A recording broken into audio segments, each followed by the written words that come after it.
All right, this is our first bite-size podcast, so we are going to go through and talk about tracks, and the full podcast is available.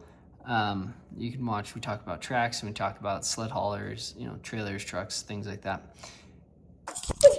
Let me get in. I'm here. All right, we've got our liquid death mountain waters. By the way, Ben reminded me there's no sparkle. It's just water.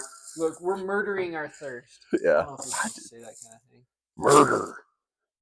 Murdicate. That's All what me and right. my buddies say. Anyways, we're here with our liquid death mountain waters. So, Coming at you live from the garage. from the garage. Look, it's wintertime. We've been snowmobiling once. That wasn't even timed. We did that We on. didn't even practice that for like 3 hours before this.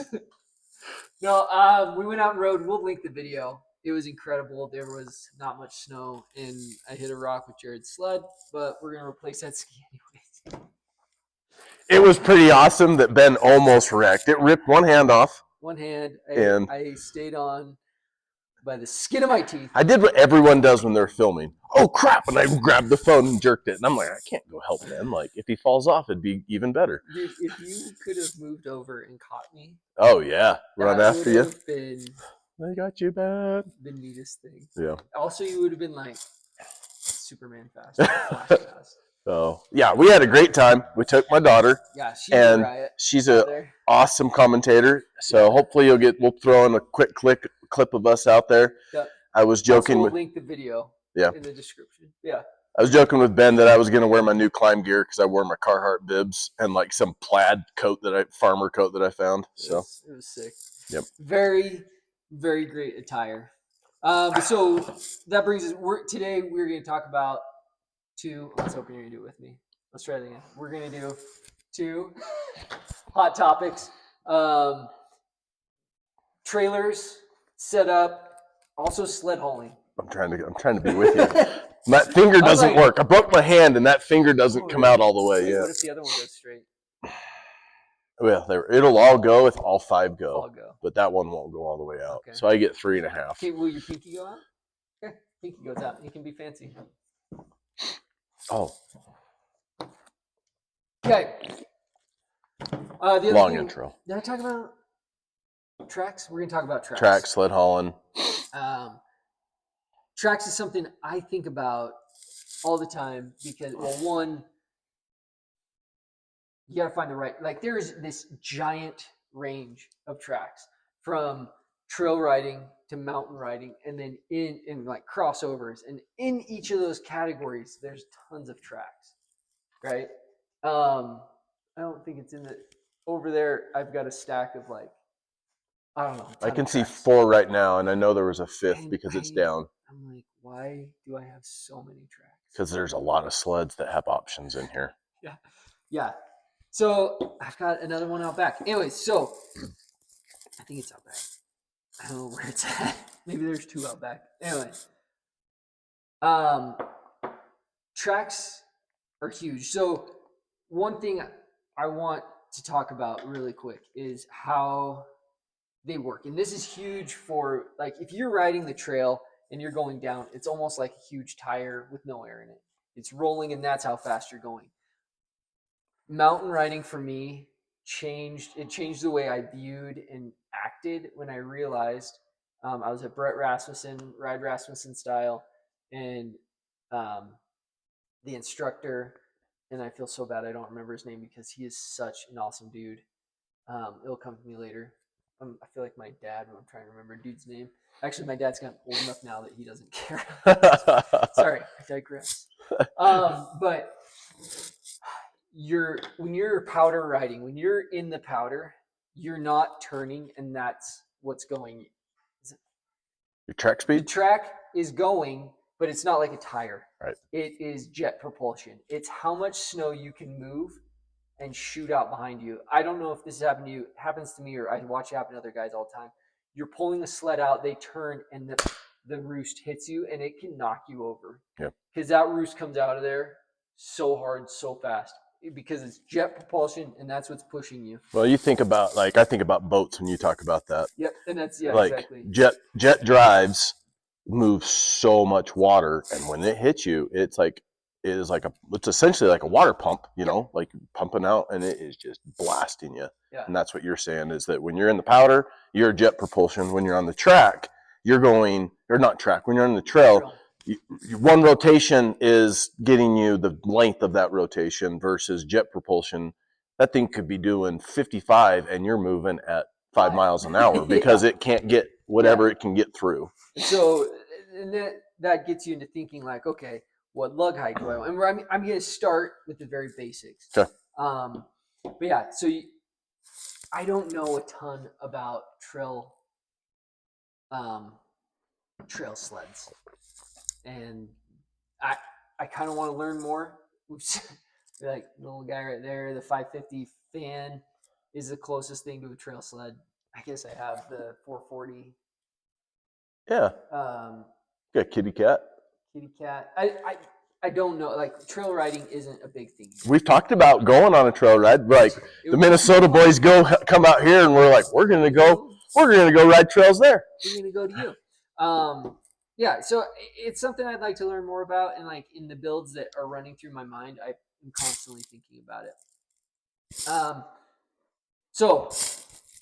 I have some notes here, so because I don't want to forget stuff. I'm going to go through so that if you're new to this, or I just want to be on the same vocabulary. Yeah. As everybody. So the lug is the part on the outside of the track that sticks out, that grabs the snow and moves it.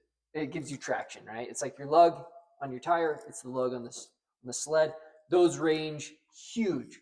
A trail sled will have a really short, like 7/8 lug. A mountain sled, the longest they have, Polaris has a 3.25, so 3 1/4. 3 1/4 track. And then there's like everything in between, right? Skidoo has a 3-inch track, and that's what they're running. So lug height is that part on the outside of your track that gives you traction. Also, I shouldn't say that you can get a drag racing slick track. You can buy them. Yeah, you can. No lugs, and you put little wheels on the front, and that way you have the whole thing is traction. Okay. Super cool. Track the belt. So this is the part that like runs around and has the lugs hooked to it, right? So they sit on there and it runs on that. Now there's another lug. It's the driver lug. And now this is on the inside of the track. When you look at your track, there's inside, and it's got all these little bumps, and they're small, maybe a 1/2 inch tall. Yep. See those right there? Yep. And that is, so modern drivers, I think almost every manufacturer, I don't know about the trail sleds, all the mountain sleds basically come with extroverted drivers, which we'll get into in a second. But what these driver lugs do is, where the axle is that pushes your track around, it has, what would you call that? Like not fingers, but like there's pieces that grab onto those. Rolls, teeth. Teeth, yeah. They grab cogs. Yeah, they grab onto those. And then there's also extrovert parts that go through the next thing that we're going to talk about, the windows. So if you look at a track, there's openings, little like rectangles.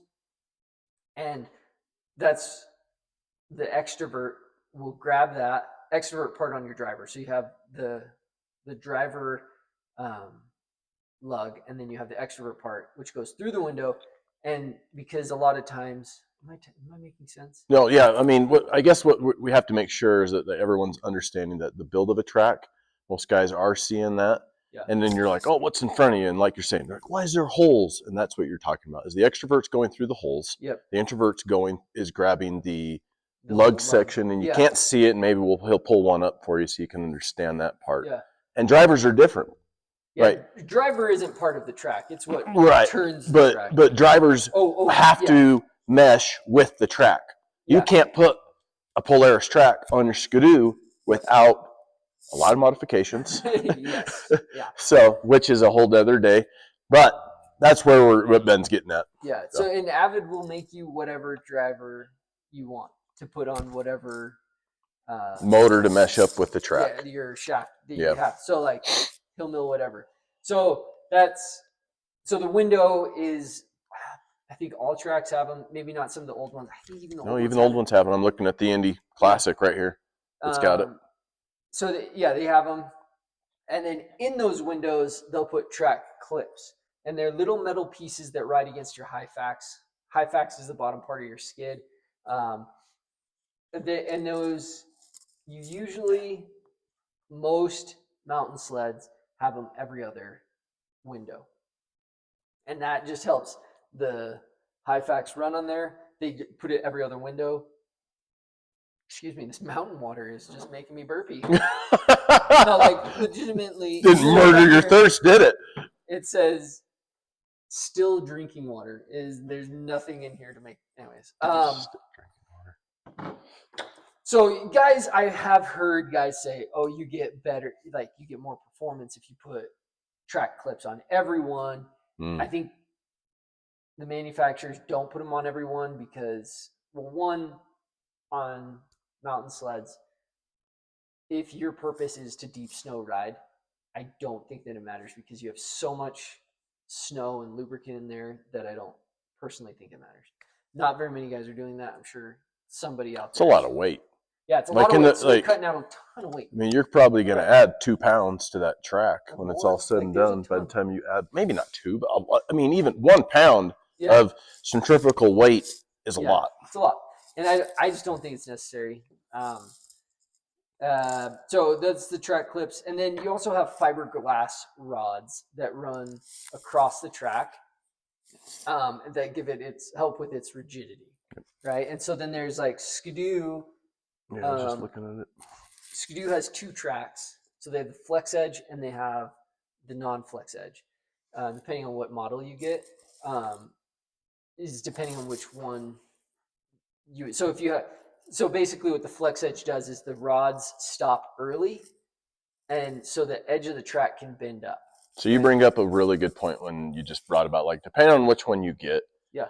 And when I was looking for used sleds, it was really hard for me to find a 3-inch 165. I found plenty of 2.5-inch 165s, 2.5-inch 154s, 3-inch 154s, but I was pretty specific on that. I wanted a 3-inch 165 Summit, and you're not a Nancy. Yeah. So no, and that's, I shouldn't say that because there's school of thought. But one of the things that, like, I'm like, okay, so what are my options if I want to go snow check a 2027 this spring? What are my options? And so we started looking at that. And one of the biggest things that we found is that if you want a 154, you can get it in a 2.5 and a 3-inch. But the minute you switch to a 165 now, then we're talking Skidoos. If you want to sit 165 Skidoo, you can't get it in a 2.5 anymore. They're only offering 1 track option. No, it was the Powder Max and the Powder Max Lite. Sorry, so 2 track options in a 3-inch. Yep. I don't know the difference right now. I didn't do any research on between the Powder Max and Powder Max Lite. I don't know if you saw. One's just lighter. I think they're the same profile. It's just a lighter track because the Skidoo is trying to. What I'm hoping is Skidoo's putting and this is getting off topic, but I think that they're trying to make the gap wider between the Summit X and the Expert. Okay. So the Summit X right now is really light. It's 14 pounds lighter than the 25s, which is a ton in my opinion. That's a lot lighter. The Expert is 7 pounds lighter than the 25. Okay. But they did a bunch of stuff to the Summit X to make it different, and one of those things was the track. But yeah, so like you really, if you want the 2.5, maybe this is it. Some guys think, and I think before Gen 5, before they really started turning up the power, guys would want the 2.5-inch track so they could build that track speed like we were talking about, the jet propulsion, so they could build that real quick. With the Gen 5, I think the sled was putting out, well, I know it was putting out more power, and so I think it became less necessary. Yeah, okay. But like there was a big group of guys, I don't know how big, there was a group of guys that wanted the 2.5. and one of my really good buddies liked the 2.5. I remember when the 3-inch came out, it was nuts in 2016. 17. No, Gen it 4? came out in a XM. Oh, okay. It came out and they called it the T3, and I remember seeing a 174 T3 yellow, and I was like, "This thing is sick." It's as big as a school bus. Dude, it was a school bus, and it even like right now, remembering that, like having that memory go through my mind, it was a great looking sled. I thought I loved the yellow. It was like really like kind of a neon-y. Anyways, it was sick, but that changed the game because so I was on an XM 154 2.5, and then the one guy I was riding with was on the T3. Is it 16? Was it 15? Because I think they had it for 2 years. So I think it came in 15. Okay. You could get that. So 15, 16. I think he had a 15 or 16. And then my other buddy got the G4, the 17. Okay. And dude, they would like walk up stuff, and I was full pin trying to just get to where they were. And they're just on the 154. Anyways. Which actually that makes me nervous because I snow checked a 154 this year. But are both 154s though? Your other one? I don't know if I'm gonna be able. Anyway, Okay. yeah. So Skidoo, if you want the 2-inch in a Skidoo, it's very specific models. Yep. That have it.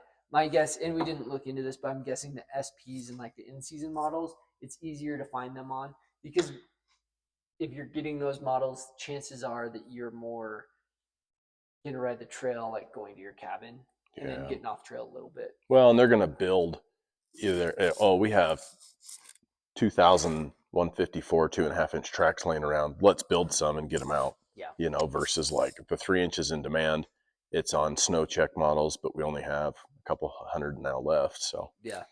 So, that's kind of the track thoughts. And I guess I should say this too. Polaris, I don't know as much what you can get with Polaris, but I think you can get 3 track options for Polaris. I think you can get the 275, the 3-inch, and now the 325.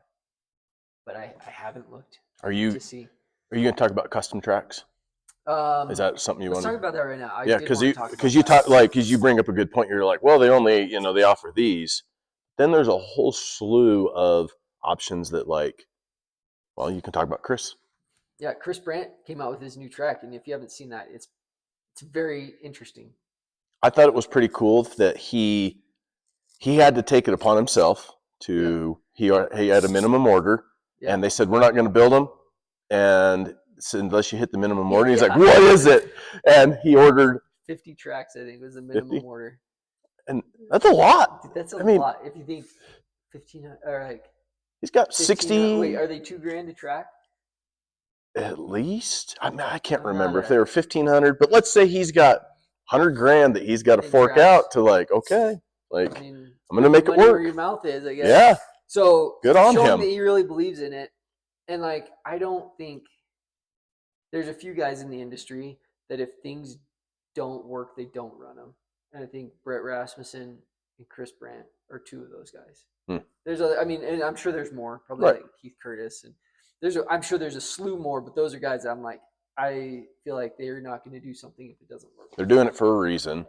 And there's enough R&D behind what they're doing to be like, okay, guys, this is worth it. Or they're doing the R&D to find out, right? They might run it and be like, oh yeah, this works. But I don't think that they're running stuff just to get a free part. Well, you appreciate that they're doing it as this isn't just for Chris isn't saying, okay, it works for me. No, he's like, it works for me, and I'm going to show you why it's going to work for you too. It's not just I'm a pro level rider. If you're not a pro level rider, this isn't worth it. He's like, no, I'm going to show you why the not general public, but your upper tier riders are going to appreciate what I'm going to bring for you, which is awesome, I think. Yeah. And that's such a good point.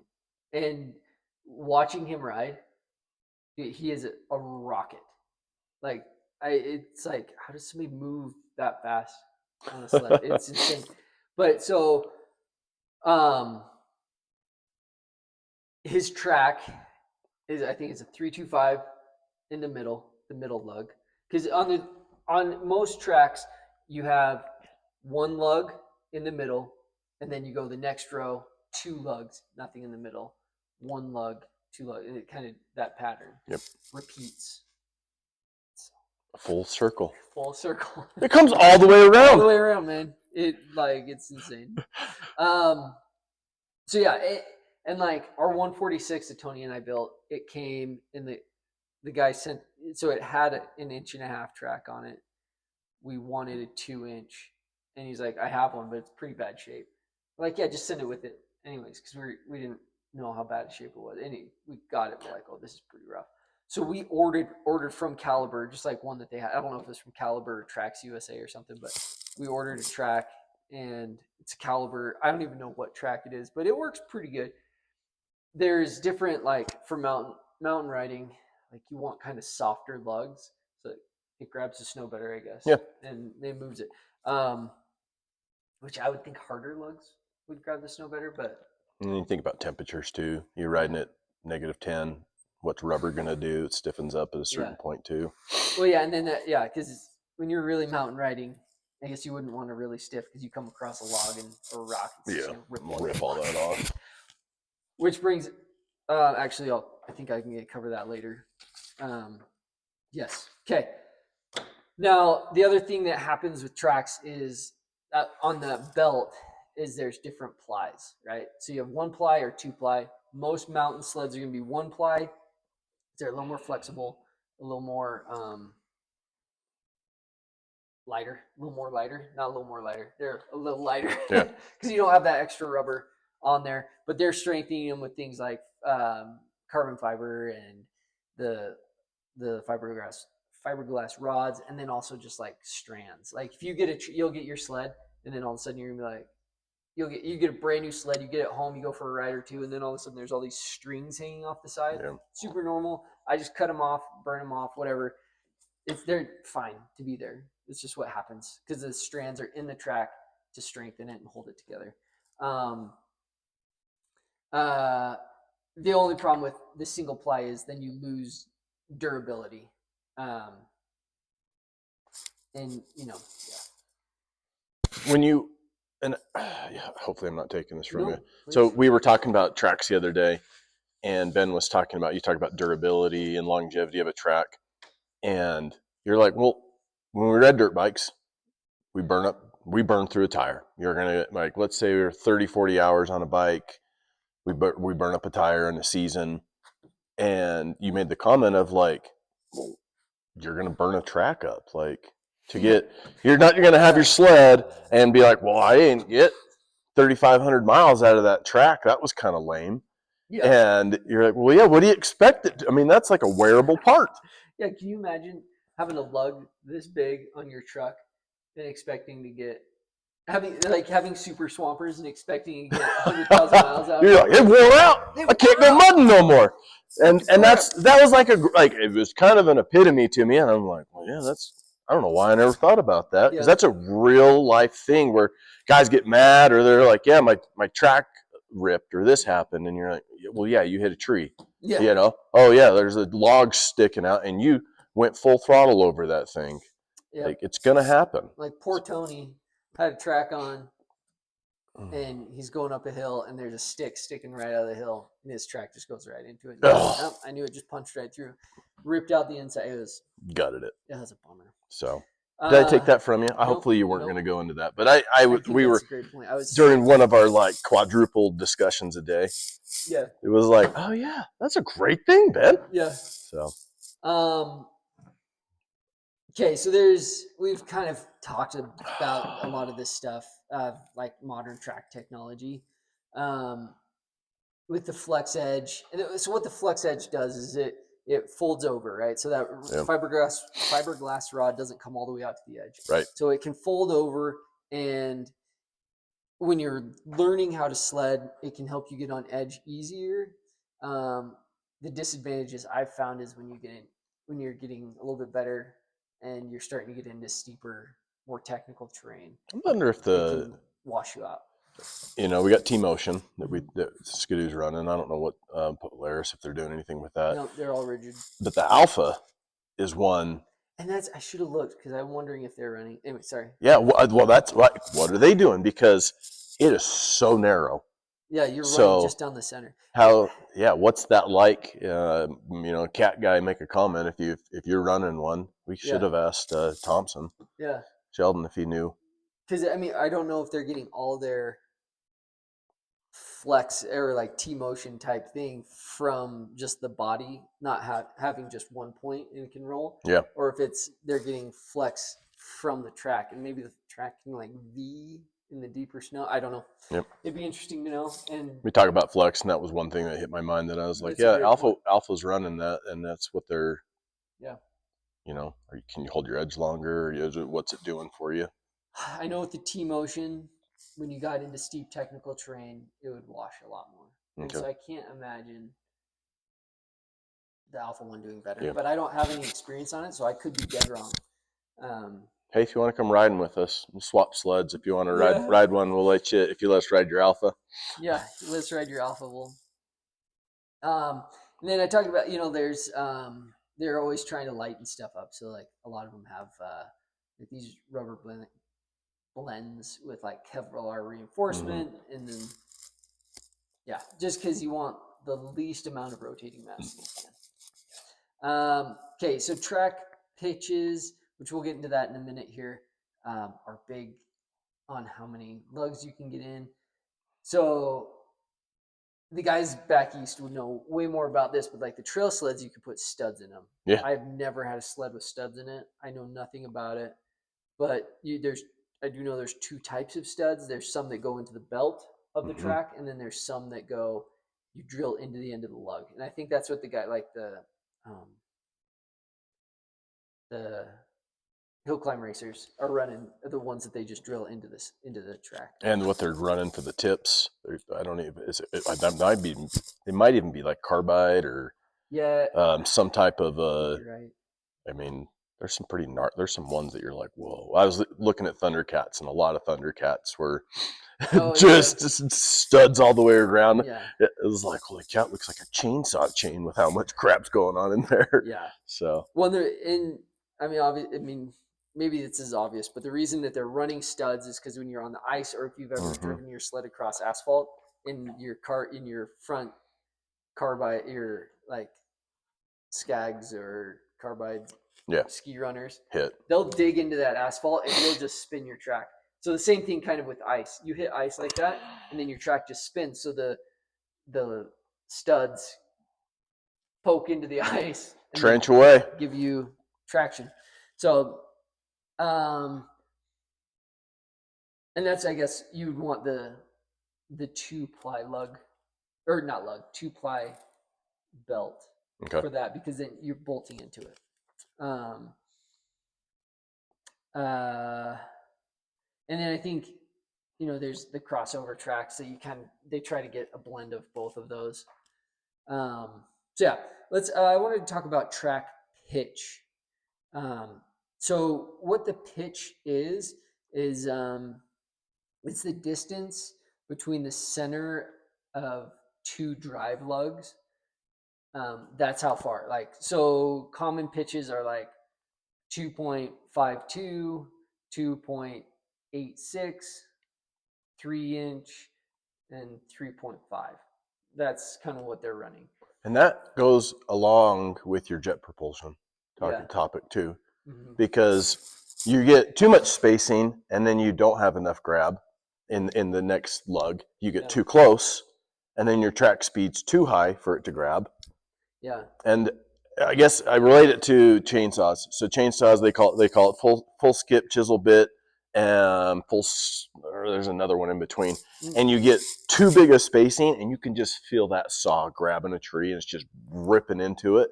But it's the power of the motor can't keep up with the amount of what it's trying to move, and it's the exact same concept of the power of the motor of the sled can either it's too much or not enough for the terrain or type of terrain you're riding. Yeah. And so that's a huge deal of like, And obviously the manufacturers are trying to figure that out. Yeah. But your snow can dictate that.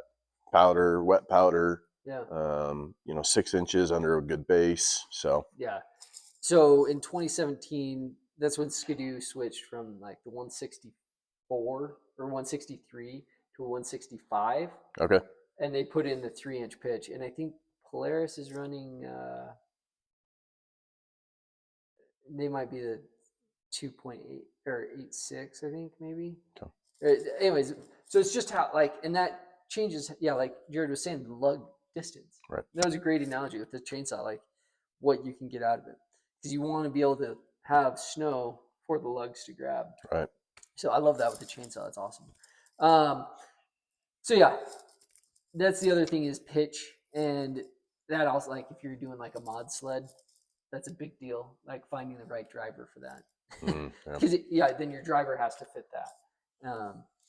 But yeah, I think there's been Skidoo's stuck with that 3-inch pitch for a while now. Okay. Since 17. So, all right. So track maintenance there. I mean, there's not a ton you have to do to your track unless you break it. But like you just want to make sure you're having the correct tension on your track, because if you're too loose, then you're going to ratchet, and that's when your driver spins and your track doesn't. Okay. And it is a horrible sound. Make a really bad day. It makes you feel really sad when your track ratchets. And that's usually just because you're running it too loose without big enough extrovert drivers. So there's a couple ways to lose lugs, but on mountain sleds, the easiest way to lose a lug is to go really fast down an icy trail. Full throttle pinned. Full throttle. Chuck a lug. Chuck a lug. Because your belt is that's awesome. Your belt overheats and the lug comes unbonded and throws off. So if you are looking at your lug and there's cracking along where the lug and the belt meet, there's like, would that be like horizontal cracking? Yes. There's horizontal cracking going on there. It's because you're going too fast on the trail. The other ways are rocks and trees. Yeah. Which was a huge problem for me last year. And I was like, well, I should probably put a new track on. But then I found this stuff called glue tread, which I'll put a link to, which is basically what it is it's a sidewall patch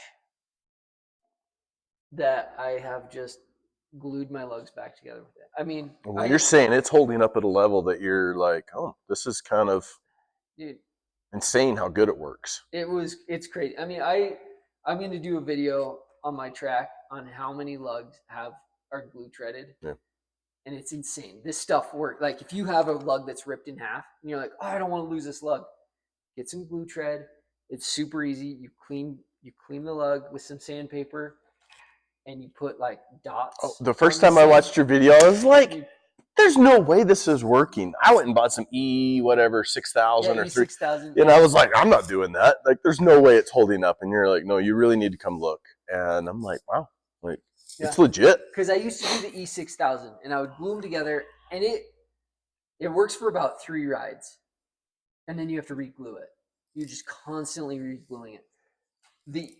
The glue tread will stay on until it rips in half. Till something else hits it, and it's the next one goes. I've had the glue tread rip in half, right? So, and you can cut the glue tread strips that they give you to the right size, and I've experimented with it, but like, I mean, my track, I see that log right there has 3 of them on it. So with that one, it ripped down into the belt. And it's like, my belt is going to rip. And so I cut the lug off so it wouldn't be taking pressure. Okay. Right?